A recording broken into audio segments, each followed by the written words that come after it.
장모 정의의 식물인간 사위를 내려다보며 속삭인다. 이 재산만 내 손에 들어오면 평생 고생 끝이다. 딸 서연은 눈물로 엄마, 제발 그런 말 하지 마세요라며 매달린다. 정의는 차갑게 손을 뿌리친다. 너는 남편 옆만 지켜. 나머진 내가 알아서 할 테니. 화면은 어둡게 전환. 민호의 눈가에 작은 떨림이 스친다. 아무도 모르는 반전의 서막이 시작된다. 감동은 나누면 더 커지죠? 이야기 전에 구독과 좋아요, 알림 설정까지 눌러주시면 매일 더 따뜻한 이야기로 찾아갈게요. 경기도 외곽, 낡은 다세대 주택의 좁은 골목길에는 아직도 옛 정취가 남아 있습니다. 오래된 담벼락 사이로 스며드는 오후 햇살이 유독 쓸쓸해 보이는 오늘 50대 초반의 윤정이는 집안을 서성이며 깊은 한숨을 내쉬고 있었습니다. 에휴, 이게 무슨 일이람. 정희는 거실 소파에 털썩 주저앉으며 천장을 바라봅니다. 벽에 걸린 딸 서연의 결혼 사진이 눈에 들어옵니다.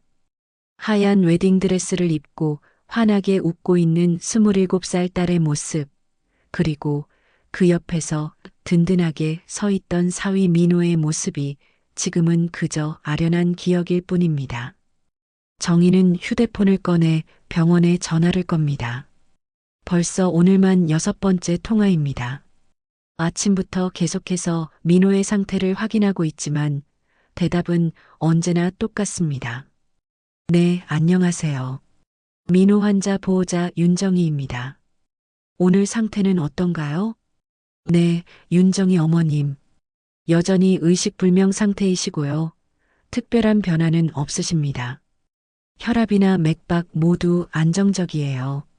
간호사의 차분한 목소리가 전화기 너머로 들려옵니다. 정희는 고개를 끄덕이며 대답했지만 마음 한구석에서는 복잡한 감정이 일어나고 있었습니다. 알겠습니다. 우리 딸 서연이는 오늘도 거기 있나요? 네, 따님은 아침부터 계속 계십니다. 점심도 드시지 않고 남편분 곁에만 계세요. 많이 걱정되시나 봐요. 어머님도 오늘 오실 예정이신가요? 아니요, 오늘은 몸이 좀 안 좋아서요. 사실 정희는 병원에 가는 것이 부담스러웠습니다. 딸 서연이 남편을 바라보며 눈물 흘리는 모습을 보면 마음이 답답해졌고 무엇보다 민호의 부모님들과 마주하는 것이 불편했습니다. 전화를 끊고 정희는 복잡한 표정을 지었습니다. 딸이 그렇게 헌신적으로 남편을 돌보는 모습이 기특하면서도 한편으로는 답답했습니다. 대기업 후계자라더니 누워만 있으니 무슨 소용이람. 정희는 속으로 중얼거리며 냉장고 앞으로 걸어갔습니다. 문을 열어보니 텅 빈 냉장고가 현실을 적나라하게 보여줍니다. 반찬 몇 개와 김치, 그리고 계란 몇 알이 전부였습니다. 예전 같으면 민호가 가끔씩 생활비를 보태주곤 했는데 이제는 그마저도 끊어진 상태였습니다. 거실로 돌아온 정희는 테이블 위에 놓인 고지서들을 바라봅니다. 전기요금, 가스요금, 관리비까지 밀린 고지서가 한 무더기였습니다. 정희는 그 고지서들을 한 장씩 펼쳐보며 한숨을 내쉬었습니다. 이달 전기요금만 15만 원이네. 어떻게 감당하지? 정희는 지갑을 꺼내 돈을 세어봅니다. 1,000원짜리 지폐 몇 장과 동전들이 전부였습니다. 파트타임으로 하고 있는 마트 계산원 일로는 이런 생활비를 감당하기에 턱없이 부족했습니다. 사실 정희에게 민호는 처음부터 완벽한 사위감이었습니다. 명문대 출신의 대기업 후계자, 그것도 재벌가의 외아들이었으니까요. 딸 서연이 민호와 연애할 때부터 정희는 마음속으로 쾌재를 불렀습니다. 엄마, 민호 오빠 정말 좋은 사람이야. 나한테 너무 잘해줘. 서연이 처음 민호를 집에 데려왔을 때의 일이 생생히 기억납니다. 키가 크고 단정한 외모에 예의 바른 말투, 그리고 무엇보다 손목에 찬 명품 시계와 집 앞에 세워둔 고급 승용차가 정희의 눈길을 끌었습니다. 어머님, 항상 서연이에게 이야기만 들었는데 이렇게 뵙게 되어 영광입니다. 민호가 깍듯하게 인사하며 선물로 가져온 고급 한우 세트를 내밀었을 때 정희는 마음속으로 환호성을 질렀습니다. 평생 고생만 하며 살아온 자신에게 이런 행운이 찾아올 줄이야. 우리 서연이가 복이 있나 봐.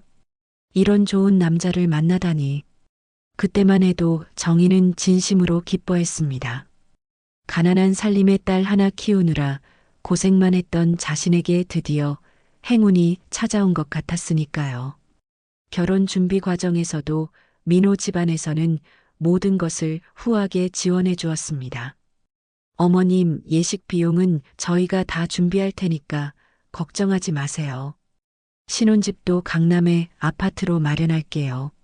민호의 어머니가 정중하게 말씀해 주실 때마다 정희는 가슴이 뛰었습니다. 평생 이런 대접을 받아볼 수 있을 거라고는 꿈에도 생각하지 못했으니까요.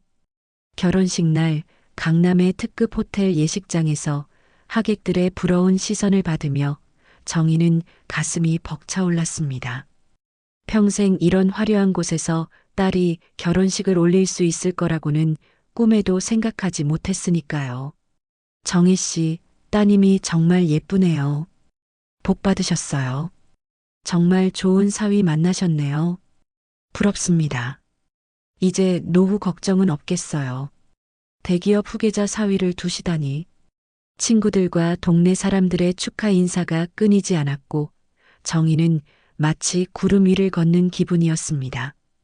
드디어 가난한 삶에서 벗어날 수 있을 것 같았고 앞으로는 경제적 걱정 없이 살 수 있을 거라는 기대감에 부풀어 있었습니다. 결혼 후 몇 달 동안은 정말 행복했습니다. 민호는 매달 생활비를 넉넉히 보내주었고 명절 때마다 고급 선물들을 가져다 주었습니다. 정희는 동네 사람들에게 자랑스럽게 이야기하곤 했습니다. 우리 사위가 또 용돈을 보내줬어요. 정말 효자예요. 이번 추석에도 백화점 상품권을 한 뭉치나 가져다 줬어요. 하지만 행복은 오래가지 못했습니다. 결혼한 지 채 1년도 되지 않아 민호는 교통사고를 당했고 의사는 냉정하게 식물인간 판정을 내렸습니다. 그 순간 정희의 마음속에서는 무언가가 무너져 내리는 소리가 들렸습니다. 왜 하필이면 우리 사위가?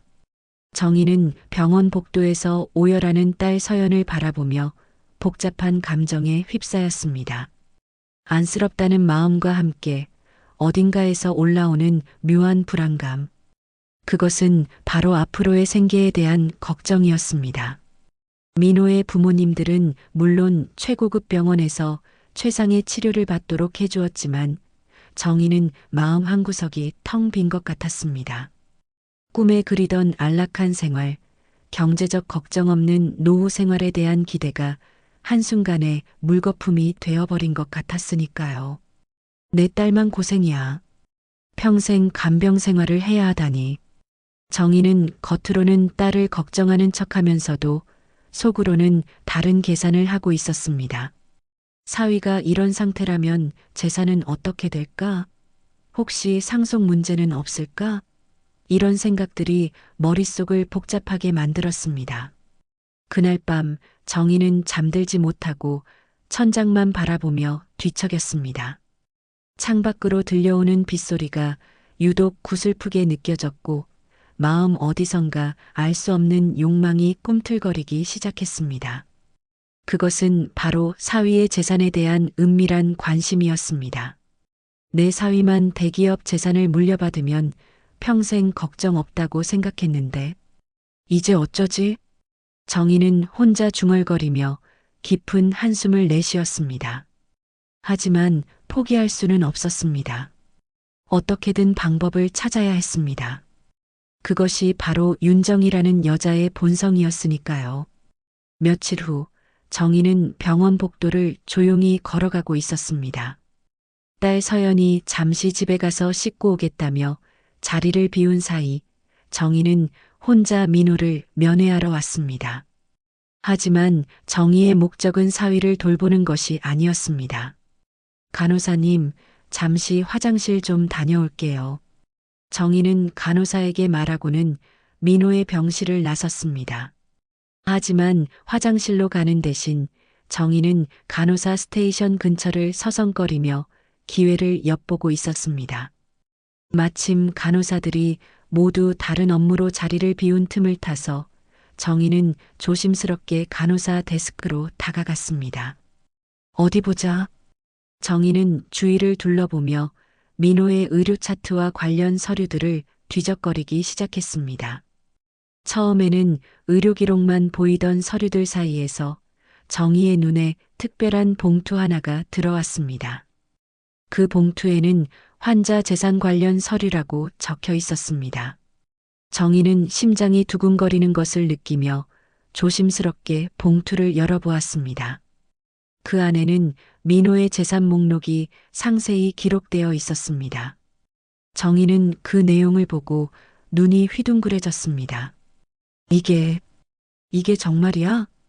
서류에 따르면 민호는 아버지로부터 상속받을 예정인 대기업 지분이 수백억 원어치였고 그 외에도 부동산과 비자금까지 합치면 1,000억 원이 넘는 거대한 재산을 소유하고 있었습니다. 정희는 손이 떨리는 것을 느끼며 서류를 자세히 읽어보았습니다. 대기업 지분 30%, 강남 빌딩 3개동, 제주도 리조트, 그리고 비자금 계좌까지. 정희는 숨이 막힐 것 같았습니다. 평생 상상도 못 해본 엄청난 규모의 재산이었습니다. 이 모든 것이 현재는 식물인간 상태인 민호 명의로 되어 있었고, 만약 민호에게 무슨 일이 생긴다면, 이대로만 버티면 결국 우리 집안이 다 차지하는 거야. 정희는 속으로 중얼거리며 서류를 다시 봉투에 넣었습니다. 그때 복도 저편에서 간호사의 발걸음 소리가 들려왔습니다.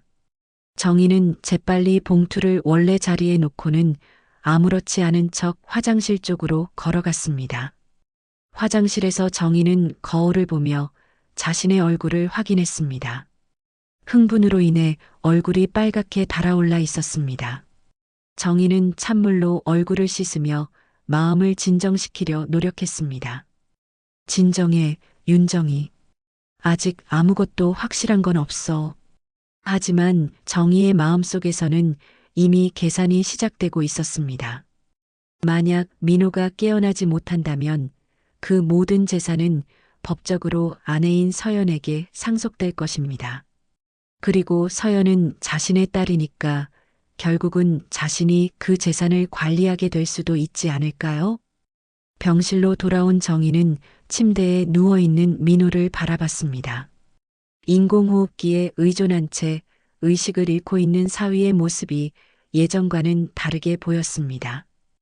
이제 정희의 눈에는 민호가 단순한 사위가 아니라 거대한 재산을 가진 열쇠 같은 존재로 보였습니다.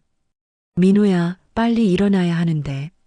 정희는 겉으로는 걱정하는 척했지만 속마음은 전혀 달랐습니다. 사실 정희는 민호가 깨어나지 않기를 은밀히 바라고 있었습니다. 그래야만 그 모든 재산에 접근할 기회가 생길 테니까요. 그때 병실 문이 열리며 서연이 들어왔습니다. 딸의 얼굴은 며칠간의 간병으로 인해 많이 야위어 있었고 눈가에는 깊은 다크서클이 자리 잡고 있었습니다. 엄마 와 계셨구나. 민호 상태는 어때요? 응, 똑같아. 변한 게 없더라. 정희는 담담하게 대답했지만 마음속으로는 다른 생각을 하고 있었습니다. 딸이 이렇게 헌신적으로 남편을 돌보는 모습을 보니 앞으로의 계획을 실행하는데 딸이 방해가 될 수도 있겠다는 생각이 들었습니다. 서연아, 너무 무리하지 마. 이런 식으로 계속 버티면 너까지 쓰러져. 괜찮아요, 엄마. 민호가 깨어날 때까지 곁에 있어야 해요. 서연의 굳은 의지를 보며 정희는 속으로 한숨을 쉬었습니다. 딸의 순수한 사랑이 자신의 계획에 걸림돌이 될 수 있다는 생각이 들었습니다. 그날 저녁 집으로 돌아온 정희는 컴퓨터를 켜고 인터넷 검색을 시작했습니다. 상속법에 대한 정보, 식물인간 환자의 법적 지위, 그리고 재산 관리에 대한 내용들을 하나씩 찾아보기 시작했습니다.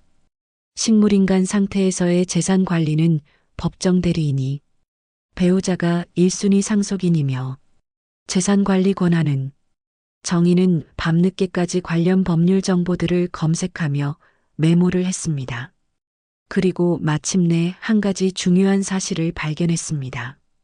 식물인간 상태인 환자의 재산은 배우자가 관리할 수 있다는 것이었습니다. 그렇다면 서연이가 그 재산을 관리하게 되는 거네. 정희는 흥분을 감추지 못했습니다. 서연은 아직 어리고 세상 물정을 잘 모르니까 자신이 조금만 잘 유도하면 그 재산을 실질적으로 관리할 수 있을 것 같았습니다. 다음 날 정희는 일찍부터 변호사 사무실을 찾았습니다. 평소 알고 지내던 김 변호사는 정희의 사정을 듣고 고개를 끄덕였습니다. 그렇다면 우선 서연 씨가 민호 씨의 재산 관리인 지위를 얻는 것이 중요합니다. 그게 가능한가요? 물론입니다. 배우자이니까 당연히 1순위죠. 다만 절차가 좀 복잡할 수 있어요. 김 변호사는 자세한 절차와 필요한 서류들에 대해 설명해 주었습니다. 정희는 열심히 메모를 하며 변호사의 말을 들었습니다. 그런데 정희 씨, 혹시 다른 목적이 있으신 건 아니죠? 순수하게 사위분을 위한 일이시죠?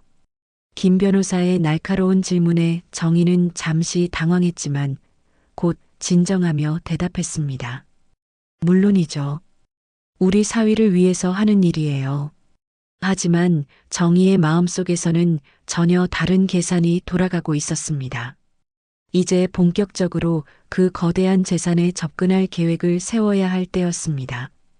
변호사 사무실을 나서며 정희는 속으로 중얼거렸습니다.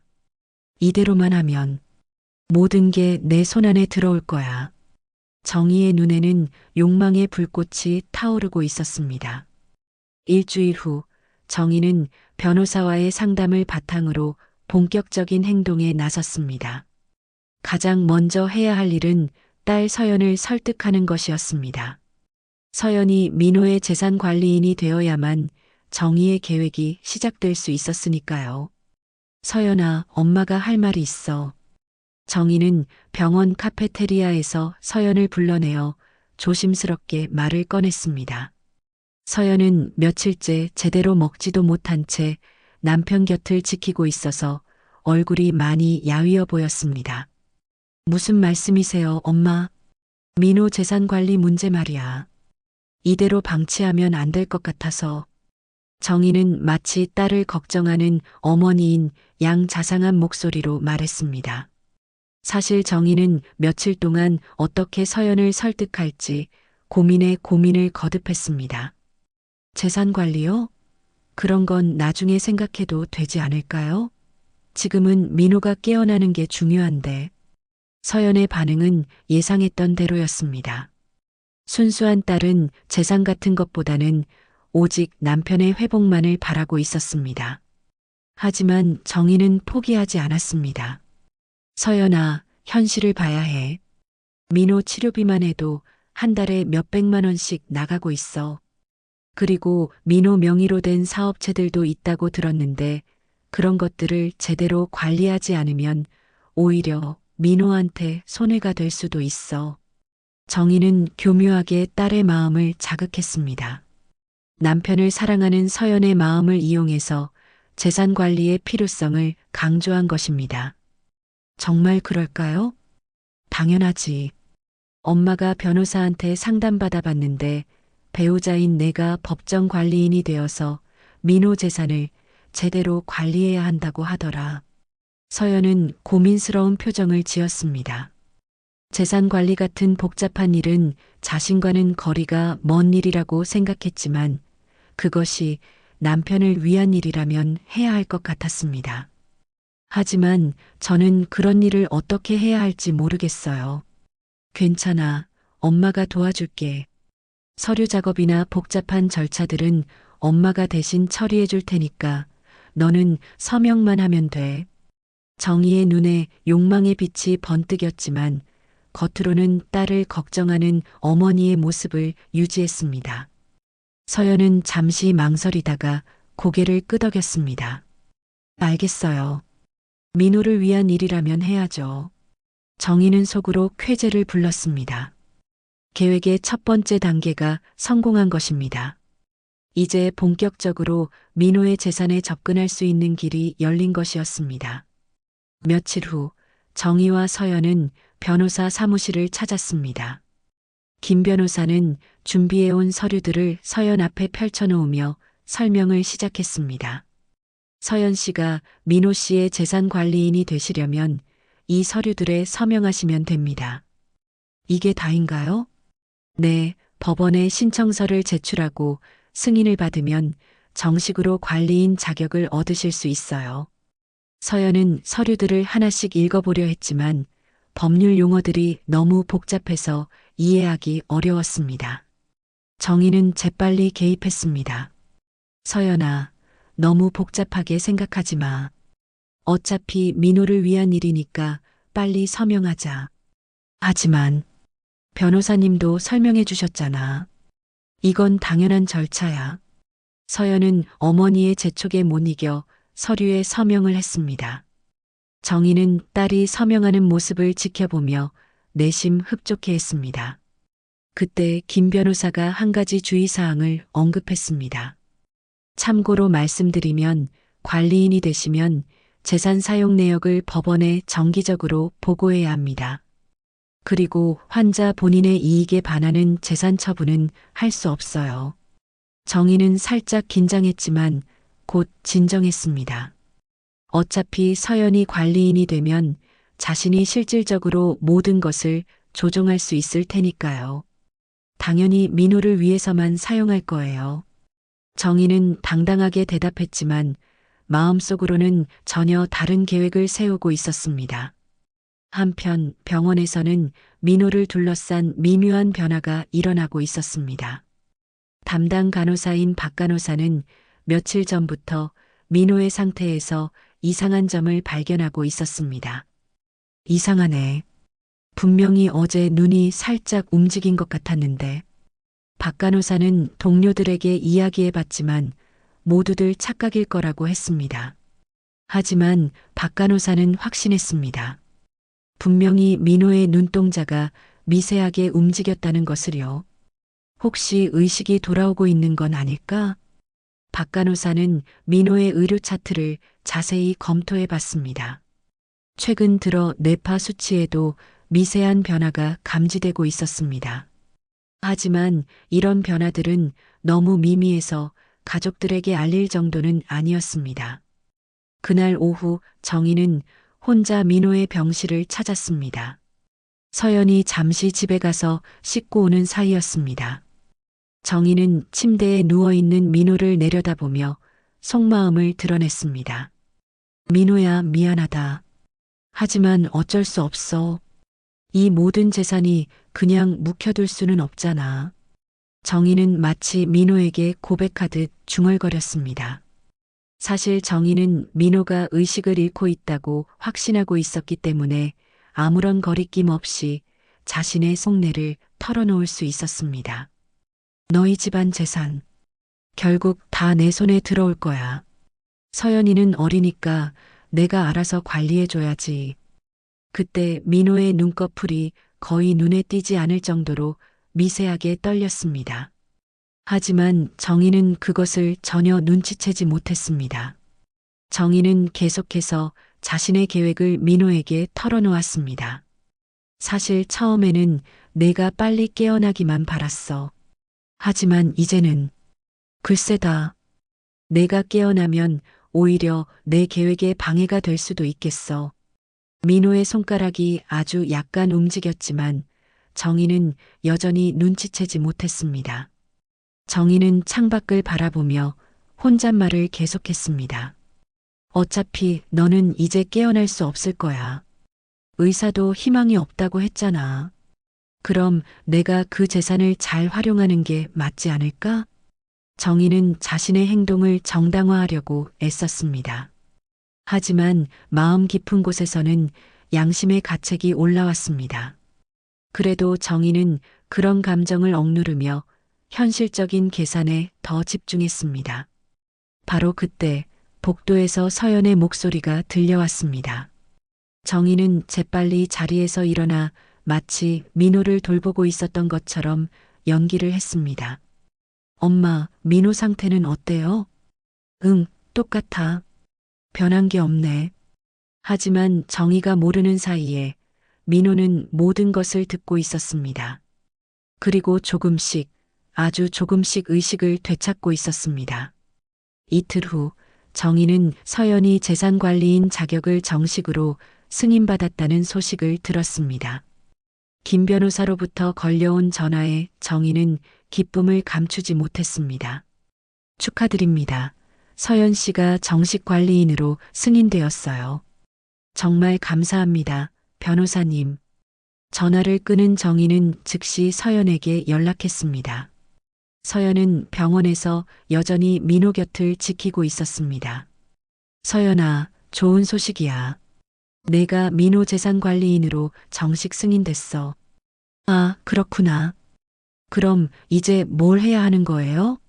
서연의 목소리에는 여전히 확신이 없었습니다. 재산 관리라는 것이 무엇인지, 자신이 정말 할 수 있는 일인지 의문이었습니다. 걱정하지 마, 엄마가 다 도와줄게. 우선 민호 계좌들을 정리하고 사업체 현황도 파악해야 해.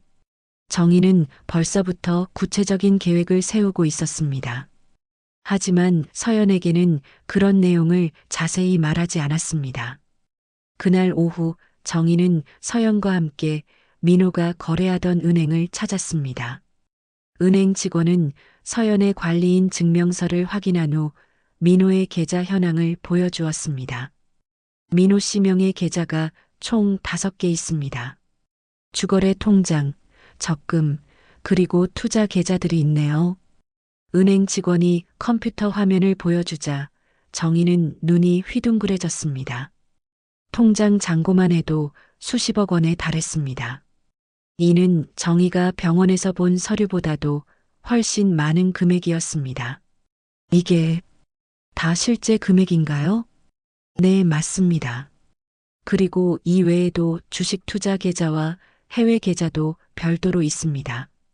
정희는 심장이 쿵쾅거리는 것을 느꼈습니다. 상상했던 것보다 훨씬 큰 규모의 재산이었습니다. 반면 서연은 그런 큰 금액에 오히려 부담을 느끼고 있었습니다. 이렇게 많은 돈을 제가 관리해도 될까요? 당연하지. 내가 민호 아내잖아. 그리고 엄마가 옆에서 도와줄 테니까 걱정하지 마. 정희는 서연을 안심시키면서도 속으로는 이미 그 돈을 어떻게 활용할지 계획을 세우고 있었습니다. 은행에서 나온 후 정희는 서연에게 제안했습니다. 서연아, 민호 치료비가 많이 드니까 일단 생활비 명목으로 돈을 좀 인출해 두자. 얼마나요? 한 5천만 원 정도?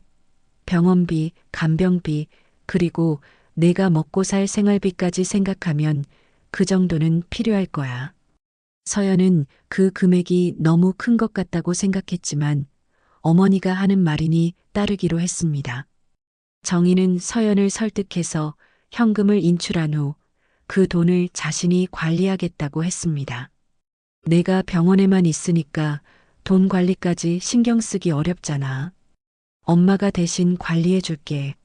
한편 병원에서는 놀라운 일이 일어나고 있었습니다. 박 간호사는 지난 며칠 동안 민호의 상태 변화를 더욱 자세히 관찰하고 있었습니다. 분명히 뭔가 달라지고 있어. 박 간호사는 동료 간호사인 김 간호사에게 자신의 관찰 내용을 이야기했습니다. 민호 씨 눈동자가 가끔 움직이는 것 같아. 그리고 손가락도 미세하게 반응이 있어. 정말? 혹시 착각 아니야? 아니야, 분명해. 내가 간병 경험이 얼마나 많은데. 이런 변화는 의식이 돌아오고 있다는 신호일 수 있어. 김 간호사도 관심을 보이며 함께 민호를 관찰하기 시작했습니다. 그리고 정말로 민호의 상태에서 미묘한 변화들을 발견할 수 있었습니다. 맞네. 정말 뭔가 달라. 이거 의사 선생님께 보고해야 하는 거 아니야? 그런데 너무 미세한 변화라서 혹시 잘못 보고했다가 가족들에게 괜한 희망을 주면 어떡하지? 박 간호사는 고민에 빠졌습니다. 확실하지 않은 상태에서 가족들에게 알리는 것이 옳은지 확신이 서지 않았습니다. 그날 저녁 정희는 인출한 돈을 들고 집에 돌아왔습니다. 5천만 원이라는 거액의 현금을 보며 정희는 흥분을 감추지 못했습니다. 이제 시작이야. 이 돈으로 우선 급한 것들부터 해결하고. 정희는 우선 밀린 생활비와 각종 고지서들을 처리했습니다. 그리고 남은 돈으로는 자신만의 비밀 계좌를 만들었습니다. 물론 이 모든 것은 서연에게 말하지 않았습니다. 며칠 후 정희는 더욱 과감한 계획을 세웠습니다. 민호의 요양원 이송을 추진하기로 한 것입니다. 현재 민호가 있는 대학병원은 치료비가 너무 비쌌고 무엇보다 너무 많은 사람들이 민호의 상태를 지켜보고 있었습니다. 서연아, 민호를 요양원으로 옮기는 게 어떨까? 요양원이요? 왜요? 병원비가 너무 많이 나가잖아. 그리고 민호 상태가 이렇게 안정적이면 굳이 대학병원에 있을 필요가 없다고 의사도 말했어. 사실 의사는 그런 말을 한 적이 없었지만 정희는 거짓말을 서슴지 않았습니다. 하지만 혹시 민호가 깨어나면 서연아, 현실을 봐야 해. 의사도 희망이 없다고 했잖아. 이런 식으로 계속 버티면 재산만 탕진하게 돼. 정희는 딸을 압박했습니다. 서연은 고민에 빠졌습니다. 한편으로는 어머니 말이 맞는 것 같기도 했지만 다른 한편으로는 남편을 포기하는 것 같아서 마음이 아팠습니다. 엄마, 저는 민호가 깨어날 거라고 믿어요. 조금만 더 기다려봐요. 너 언제까지 이런 식으로 살 거야? 평생 간병만 하면서? 정희의 목소리가 점점 날카로워졌습니다. 딸의 순수한 마음이 자신의 계획에 계속 방해가 되고 있었습니다. 엄마, 그래도. 서연아, 내 남편은 이미 끝났어. 언제까지 헛된 희망만 품고 있을 거야. 정희는 결국 참고 있던 속마음을 터뜨렸습니다. 서연은 어머니의 차가운 말에 충격을 받고 눈물을 흘리기 시작했습니다. 바로 그때 병원에서 박 간호사가 중요한 발견을 했습니다. 민호가 정희와 서연이 대화하는 소리를 듣고 눈물을 흘리고 있는 것을 목격한 것입니다. 이건 확실해. 민호 씨가 의식이 있어. 박 간호사는 즉시 의사에게 보고했습니다. 하지만 이 사실은 아직 가족들에게는 알려지지 않았습니다.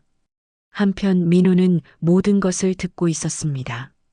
장모의 진짜 목적, 자신의 재산을 노리는 계획, 그리고 아내를 속이고 있는 모든 상황을 말입니다. 다음 날 아침 정희는 서연의 동의를 얻지 못한 상황에서도 강행하기로 결심했습니다. 민호를 요양원으로 옮기는 것이 자신의 계획에 필수적이라고 판단했기 때문입니다. 정희는 미리 알아둔 요양원에 전화를 걸었습니다. 네, 거기 선우 요양원이죠? 환자 이송 관련해서 상담받고 싶은데요. 네, 환자분 상태는 어떠신가요? 식물인간 상태입니다.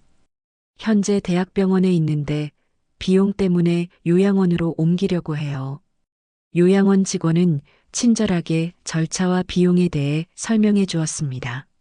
정희는 만족스러운 표정으로 통화를 마쳤습니다. 대학병원보다 훨씬 저렴한 비용에 사람들의 시선도 피할 수 있을 것 같았습니다. 오후에 정희는 서연을 병원 카페로 불러냈습니다. 서연의 얼굴은 어제 어머니와의 다툼으로 인해 더욱 지쳐 보였습니다. 서연아, 어제는 엄마가 너무 심하게 말했구나. 미안해. 정희는 우선 딸의 마음을 달래는 작전부터 시작했습니다. 서연은 어머니의 사과에 조금 마음이 누그러졌습니다. 괜찮아요, 엄마. 엄마도 걱정이 많으시니까. 그래, 우리 서연이가 이해심이 많아서 고마워. 하지만 서연아, 현실적인 문제들을 생각해 봐야 해. 정희는 서연에게 병원비 명세서를 보여주었습니다. 한 달에 거의 1,000만 원에 가까운 치료비가 나가고 있었습니다. 이 돈이면 일반 가정에서는 거의 1년 동안 살 수 있는 금액이야. 그리고 의사 선생님도 더 이상 특별한 치료법이 없다고 하셨잖아. 서연은 명세서를 보며 고민에 빠졌습니다. 확실히 엄청난 금액이었고 민호의 상태도 몇 개월째 변화가 없었습니다. 그럼 정말 요양원으로 옮겨야 하나요? 응, 그게 민호를 위해서도 좋을 거야. 요양원에서도 기본적인 치료는 다 받을 수 있어. 정희는 딸을 설득하기 위해 온갖 논리를 동원했습니다. 결국 서연은 마지못해 고개를 끄덕였습니다. 알겠어요. 하지만 좋은 요양원으로 보내주세요. 당연하지, 우리 사위인데. 정희는 속으로 안도의 한숨을 쉬었습니다. 이제 민호를 자신이 통제할 수 있는 환경으로 옮길 수 있게 되었습니다. 그날 저녁 정희는 요양원 원장과 만났습니다. 원장은 중년의 남성으로 돈에 대해서는 상당히 현실적인 사람이었습니다. 환자분을 특별실로 모시려면 월 500만 원입니다. 일반실이면 200만 원이고요. 특별실로 해주세요. 그런데 혹시 면회 제한 같은 것도 가능한가요? 원장은 정희의 의도를 대충 눈치챘지만 별 다른 질문은 하지 않았습니다. 이런 경우가 종종 있었기 때문입니다. 물론입니다. 환자 상태상 필요하다면 면회 시간을 제한할 수 있어요. 감사합니다.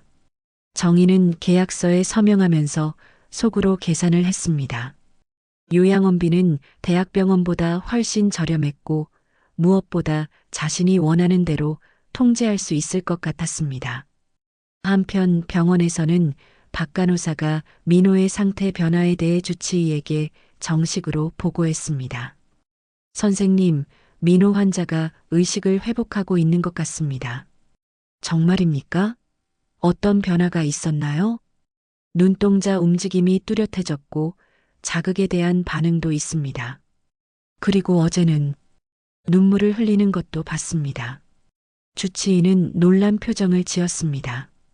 몇 개월 동안 아무런 변화가 없던 환자가 갑자기 의식을 회복한다는 것은 의학적으로도 매우 드문 일이었습니다. 즉시 정밀 검사를 해봐야겠습니다. 가족들에게도 연락해야겠고요. 그런데 박 간호사가 덧붙인 말이 주치의를 더욱 놀라게 했습니다. 그런데 선생님, 이상한 게 하나 있어요.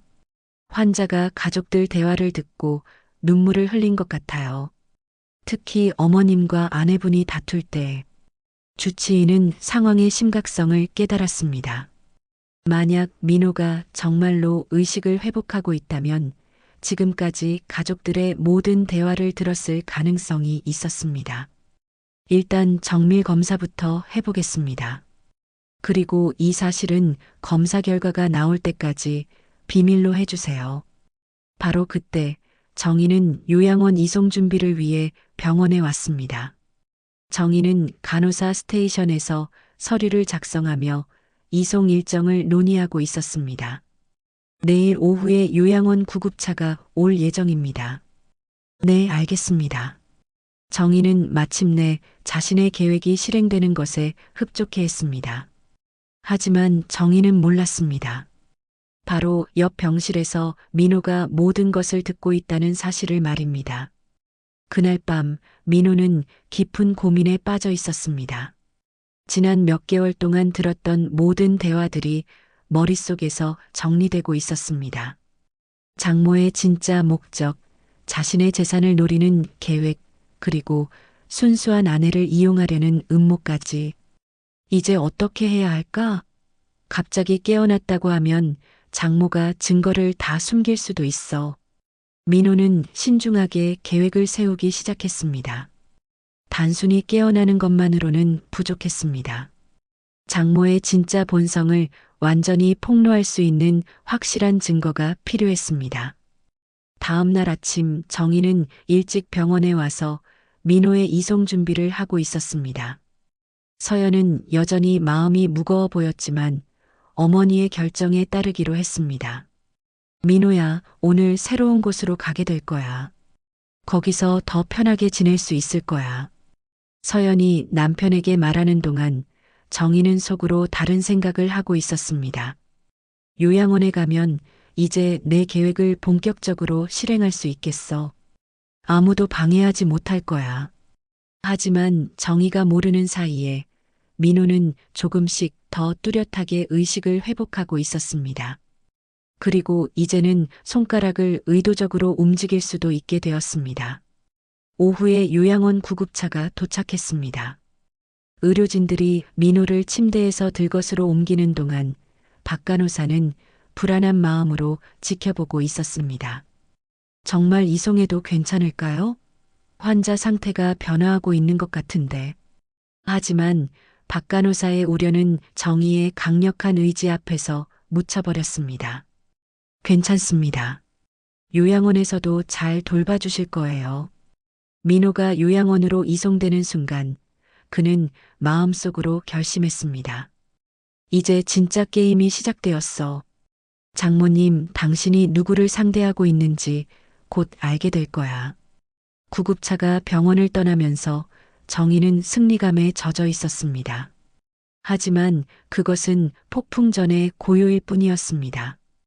요양원으로 이송된 지 사흘째 되는 날, 정희는 본격적인 행동에 나섰습니다. 민호가 특별실에 안전하게 격리되어 있고 면회 시간도 제한되어 있어서 이제 마음 놓고 계획을 실행할 수 있었습니다. 서연아, 민호 사업체들을 정리해야 할 것 같아. 정희는 서연에게 또 다른 제안을 했습니다. 민호 명의로 되어 있는 여러 투자 회사들과 부동산들을 처분해서 현금화하자는 것이었습니다. 사업체 정리요? 그게 필요한가요? 당연하지. 민호가 이런 상태인데 사업체들이 제대로 운영될 리 없잖아. 손해만 계속 볼 거야. 사실 정희는 며칠 전부터 민호의 사업체 현황을 몰래 조사하고 있었습니다. 놀랍게도 그 사업체들은 모두 수익성이 좋았고 전문 경영인들이 잘 관리하고 있었습니다. 하지만 정희는 서연에게 그런 사실을 알리지 않았습니다. 하지만 나중에 민호가 깨어나면 서연아, 언제까지 그런 헛된 희망을 품고 있을 거야? 의사도 가능성이 희박하다고 했잖아. 정희는 점점 더 강압적으로 딸을 몰아붙였습니다. 서연은 어머니의 기세에 눌려 결국 고개를 끄덕일 수밖에 없었습니다. 다음 날 정희와 서연은 김 변호사 사무실을 다시 찾았습니다. 이번에는 민호의 사업체 지분 매각에 관한 상담이었습니다. 사업체 지분을 매각하시려면 상당히 복잡한 절차가 필요합니다. 김 변호사는 서류들을 펼쳐놓으며 설명했습니다. 우선 각 사업체의 가치 평가를 받아야 하고 다른 지분 보유자들의 동의도 필요해요. 얼마나 시간이 걸릴까요?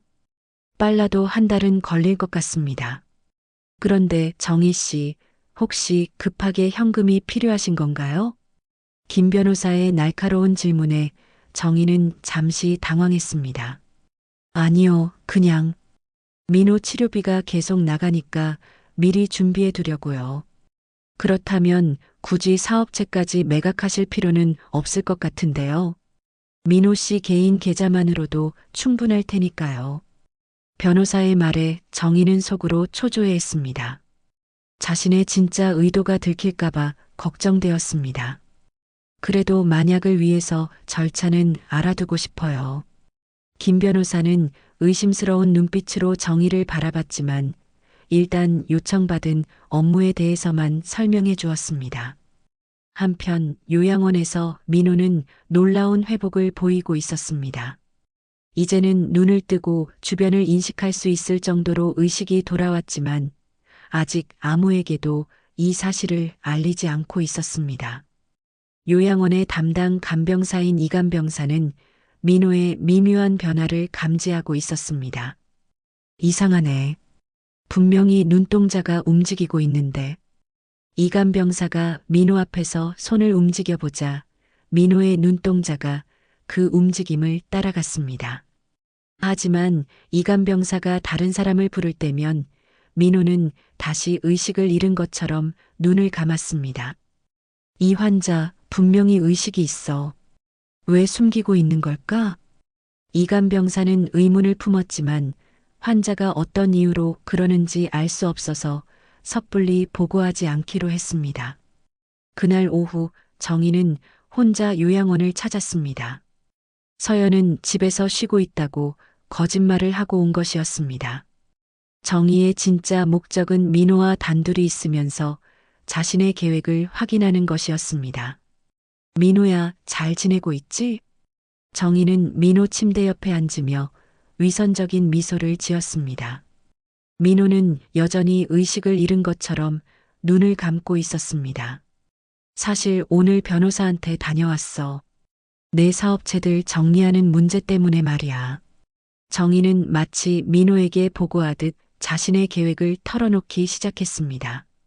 너도 알겠지만 서연이는 아직 어려서 이런 복잡한 일들을 혼자서는 못해. 그러니까 내가 대신 처리해 주는 거야. 민호는 정희의 말을 하나하나 기억에 새기고 있었습니다. 이 모든 것이 나중에 중요한 증거가 될 것이라는 확신이 있었습니다. 사실 말이야. 정희는 주위를 둘러보고는 더욱 낮은 목소리로 말했습니다. 내가 깨어나지 않는 게 오히려 다행일 수도 있어. 깨어나봤자 반신불수가 될 가능성이 크다고 의사가 그러더라고. 정희의 말은 점점 더 노골적으로 변했습니다. 그런 상태로 살아봤자 너도 괴롭고 우리도 괴로워. 차라리 이대로. 정희는 말을 멈추고 민호의 얼굴을 내려다봤습니다. 그때 민고의 눈꺼풀이 아주 살짝 떨리는 것을 봤지만 정희는 그것을 단순한 근육 경련 정도로 여겼습니다. 어차피 내 재산도 결국은 서연이한테 가는 거고 서연이는 내 딸이니까 결국 다 우리 거지. 정희는 자신의 계획을 더욱 구체적으로 털어놓았습니다. 이미 5천만 원은 빼놨고 앞으로 사업체들까지 정리하면 수백억은 될 거야. 그 돈으로 강남의 아파트도 사고 나머지는 안전하게 투자해서. 바로 그때 민호의 손가락이 미세하게 움직였습니다. 이번에는 정희도 그것을 알아챘습니다. 지금 손가락이 움직인 것 같은데. 정희는 놀라서 민호의 손을 자세히 봤습니다. 하지만 곧 고개를 저었습니다. 아니야, 착각이겠지. 간병사도 그런 일은 흔하다고 했어. 정희는 다시 안심하고 자리에서 일어났습니다. 그럼 민호야, 푹 쉬어. 내가 모든 걸 잘 처리해 줄 테니까 걱정하지 마. 정희가 방을 나간 후 민고는 조용히 눈을 떴습니다. 그의 눈에는 분노와 결심이 동시에 담겨 있었습니다. 이제 충분해. 모든 증거를 다 모았어. 민호는 이제 반격할 때가 되었다고 판단했습니다. 하지만 아직 성급하게 행동해서는 안 되었습니다. 더 결정적인 순간을 기다려야 했습니다. 그날 밤 정희는 집에서 컴퓨터를 켜고 부동산 사이트를 검색하고 있었습니다. 강남의 고급 아파트들을 보며 행복한 상상에 빠져 있었습니다. 이제 곧 이런 곳에서 살 수 있겠어. 하지만 정희는 몰랐습니다. 자신이 모든 것을 털어놓은 그 순간이 결정적인 실수였다는 것을 말입니다. 요양원에서 민호는 조용히 계획을 세우고 있었습니다. 이제 장모의 진짜 모습을 세상에 드러낼 때가 온 것입니다. 일주일 후 정희는 민호의 사업체 매각 절차를 본격적으로 진행하고 있었습니다. 김 변호사의 도움으로 필요한 서류들을 준비했고 이제 마지막 단계만 남아 있었습니다. 정희는 승리감에 젖어 있었습니다. 이제 며칠만 더 기다리면 모든 게 끝나겠어.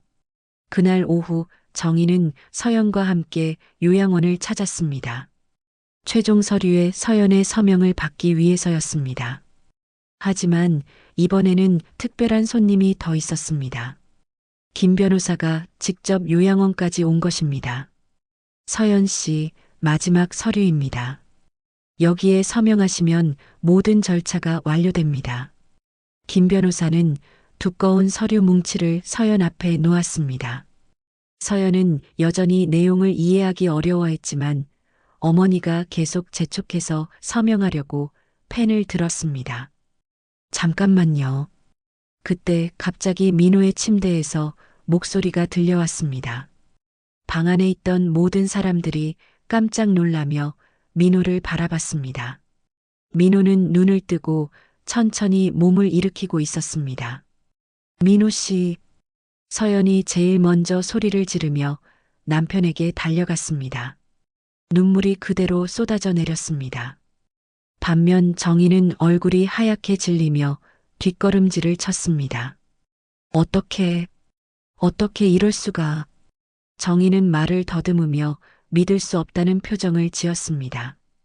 김 변호사도 놀란 표정으로 상황을 지켜보고 있었습니다.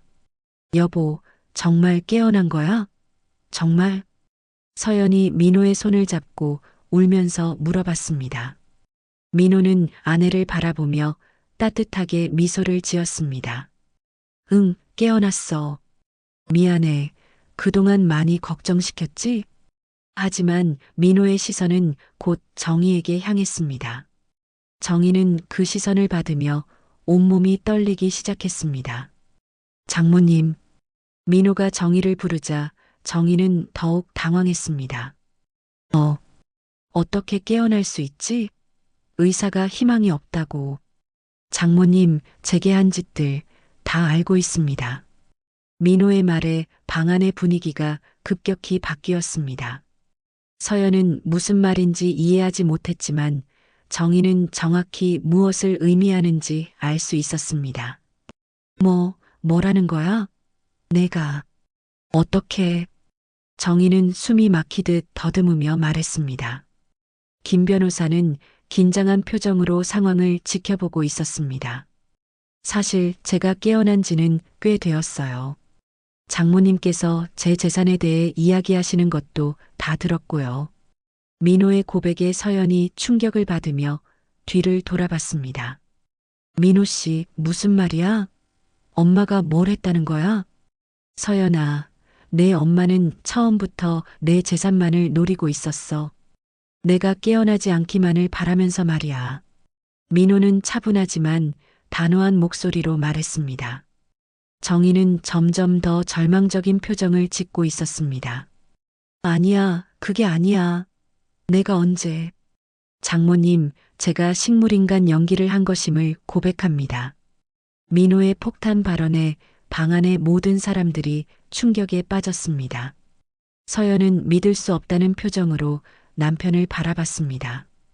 연기라고? 무슨 말이야? 미안해, 서연아. 하지만 내 곁에 누가 진심으로 남는지, 누가 내 재산에만 눈독을 들이는지 지켜보고 싶었어. 민호의 고백에 서연은 충격과 눈물을 동시에 흘리기 시작했습니다. 사랑하는 남편이 몇 개월 동안 자신을 속였다는 사실에 마음이 아팠습니다. 어떻게 그럴 수 있어? 정말 미안해. 하지만 덕분에 진실을 알 수 있었어. 내가 얼마나 진심으로 날 사랑하는지, 그리고 민호는 정희를 똑바로 바라봤습니다. 장모님이 얼마나 욕심이 많은 분인지도 말이야. 정희는 이제 완전히 무너진 듯 주저앉으며 소리쳤습니다. 아니야. 그게 아니야. 나는 서연이를 위해서. 장모님, 거짓말은 그만하세요. 제가 다 들었어요. 변호사와 만나서 상속 독식 방법을 알아본 것도, 제 재산을 어떻게 나눠 가질지 계획한 것도 모두요. 김 변호사는 상황의 심각성을 깨닫고 개입했습니다.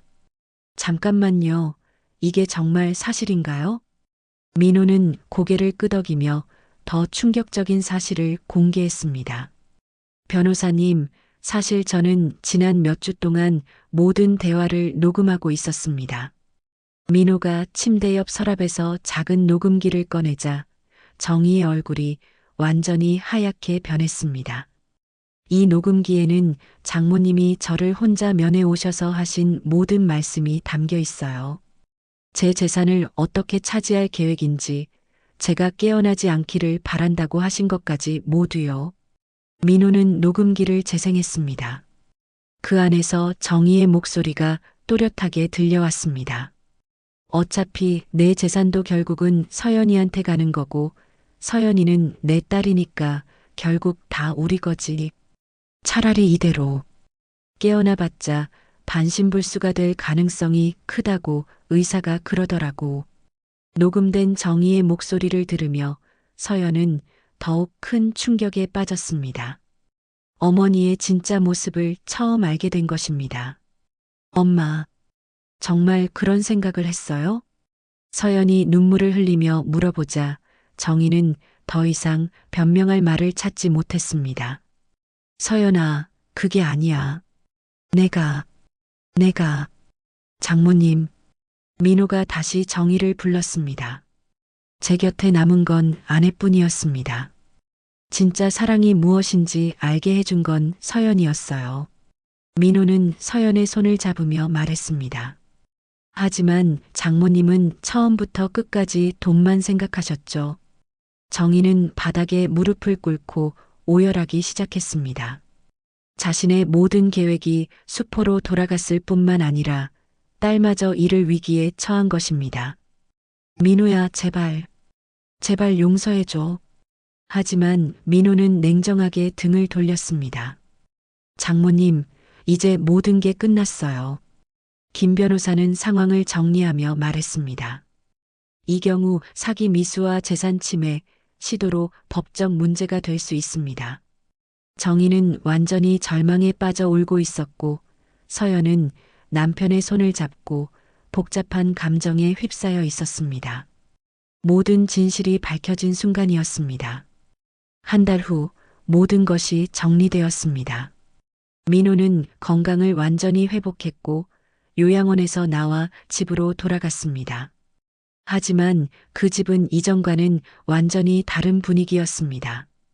정희는 모든 법적 절차를 마친 후 고향으로 돌아갔습니다. 민호는 정희를 고발하지는 않았지만 앞으로 자신들의 삶에 개입하지 말라고 분명히 선을 그었습니다.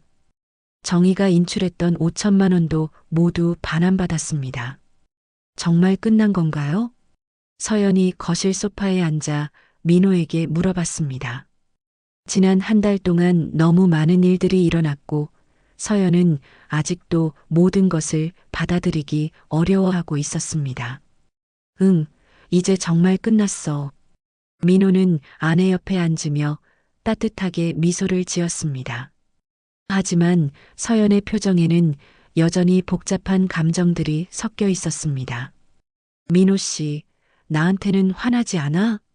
왜? 나 때문에 이런 일이 일어난 거잖아. 내가 엄마를 말렸어야 했는데. 서연은 자책하는 마음으로 고개를 숙였습니다. 어머니의 진짜 모습을 몰랐던 자신이 너무 순진했다고 생각했습니다. 민호는 서연의 손을 잡으며 고개를 저었습니다. 서연아, 이건 내 잘못이 아니야. 내가 순수해서 어머니를 믿었던 것뿐이야. 하지만 그리고 덕분에 나는 정말 소중한 걸 깨달았어. 민호는 서연을 바라보며 진심 어린 목소리로 말했습니다. 내가 나를 얼마나 사랑하는지, 진짜 사랑이 무엇인지 알게 됐어. 돈이 아니라 진심으로 나를 걱정해준 사람은 너뿐이었어. 서연은 민호의 말에 눈물을 글썽였습니다. 지난 몇 개월 동안 남편을 간병하며 느꼈던 모든 감정들이 떠올랐습니다. 그래도 당신이 그런 연기를 하고 있는 줄은 정말 몰랐어. 얼마나 힘들었을까. 미안해. 정말 미안해. 하지만 다른 방법이 없었어. 민호는 서연을 안으며 그동안의 이야기를 털어놓기 시작했습니다. 사실 교통사고 후에 정말 의식을 잃었었어. 하지만 한 달 정도 지나서 깨어났을 때 우연히 장모님이 간호사와 나누는 대화를 들었어. 민호는 그때를 떠올리며 말했습니다. 장모님이 내 재산에 대해 물어보시는 걸 듣고 뭔가 이상하다는 생각이 들었어. 그래서 일부러 깨어났다는 걸 숨기고 지켜본 거야. 정말 힘들었겠어. 힘들었지. 특히 내가 울면서 내 곁에 있을 때는 정말 견디기 어려웠어. 당장 일어나서 너를 안아주고 싶었거든. 서연은 남편의 고백을 들으며 가슴이 뭉클해졌습니다. 그래도 덕분에 진실을 알 수 있었잖아. 그래, 하지만 가장 중요한 건 내 마음을 확인할 수 있었다는 거야. 민호는 서연의 눈을 바라보며 말했습니다. 사람의 마음은 돈으로 살 수 없다는 걸 보여주고 싶었어. 그리고 너는 그걸 증명해줬어. 그때 초인종이 울렸습니다. 민호가 문을 열어보니 민호의 부모님이 서 계셨습니다. 지난 한 달 동안 모든 사정을 듣고 오셨습니다. 어머니, 아버지. 민호야, 서연아, 안녕. 민호의 어머니는 서연을 따뜻하게 안아주었습니다. 서연아, 정말 고생 많았어. 우리 아들 곁을 그렇게 지켜줘서 고마워. 어머니, 앞으로는 우리 진짜 가족처럼 지내자. 그동안 서연이 어머니 때문에 많이 힘들었을 텐데, 이제는 우리가 서연이를 지켜줄게. 민호의 부모님은 서연을 진짜 딸처럼 대해주었습니다. 서연은 그런 따뜻함에 감동받으며 눈물을 흘렸습니다. 저녁 시간 가족들이 함께 식사를 하며 이야기를 나누고 있었습니다.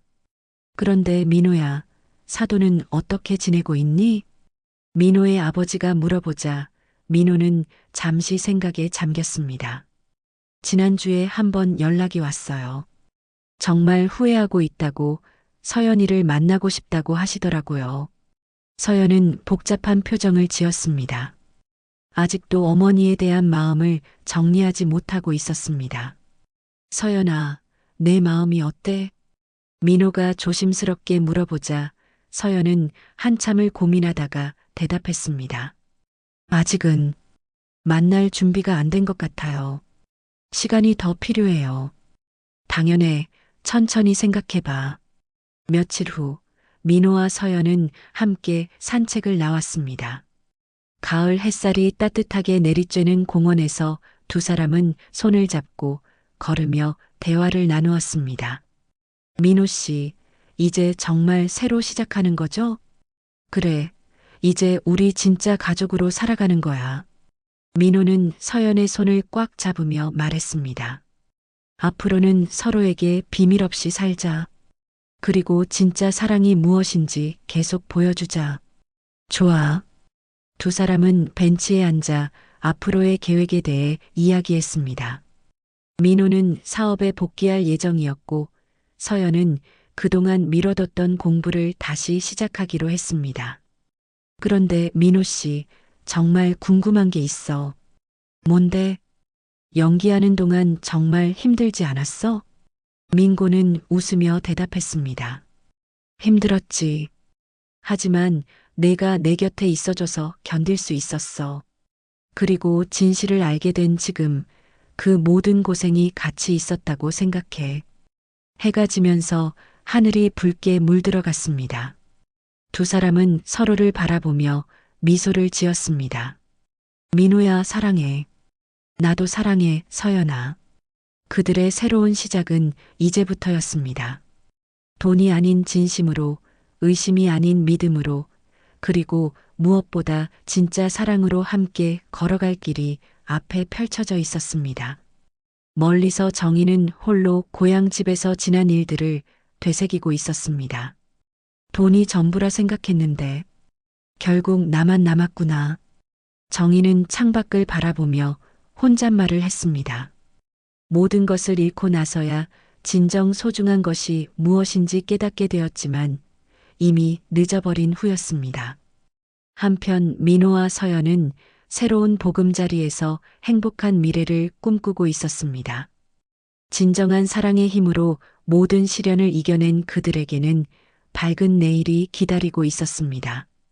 당신의 하루에 작은 감동이 되었다면 구독과 좋아요로 함께 걸어주세요. 다음 이야기도 따뜻하게 준비해 두겠습니다.